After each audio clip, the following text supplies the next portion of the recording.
কলকাতার reality show দাদাগিরি দিদি number 1 সারেগামাপার shooting স্টুডিওতে আগুন লেগেছে। সোমবার 22 এপ্রিল সকাল 11:30 নাগাদ রাজারহাটের জিআরআর স্টুডিওতে এই অগ্নিকাণ্ডের ঘটনা ঘটে।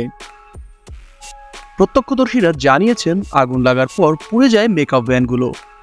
ঘটনায় কোনো হতাহতের ঘটনা ঘটেনি। আপাতত আগুন নিয়ন্ত্রণে এসেছে।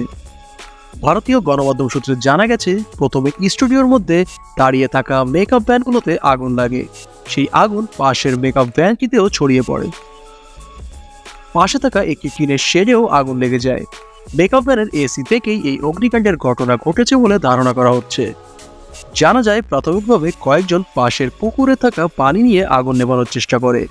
তবে অভিযোগ উঠেছে, দমকল আসতে বেশ দেরি হয়েছে। ঘটনাস্থলে 3টি ইঞ্জিন যখন এসে পৌঁছায়, ততক্ষণে 2টি মেকআপ ভ্যান পুড়ে ছাই হয়ে গিয়েছে। আজ সোমবার ডিআরআর স্টুডিওতে নতুন রিয়েলিটি শো সারেগামাপা লিজেন্ডসের শোর শুটিং হওয়ার কথা ছিল, যেখানে সঞ্চালকের ভূমিকায় রয়েছেন অভিনেতা অনির্বাণ ভট্টাচার্য। কিন্তু অগ্নিকাণ্ডের কারণে এই শো এর শুটিং আর সম্ভব হলো না।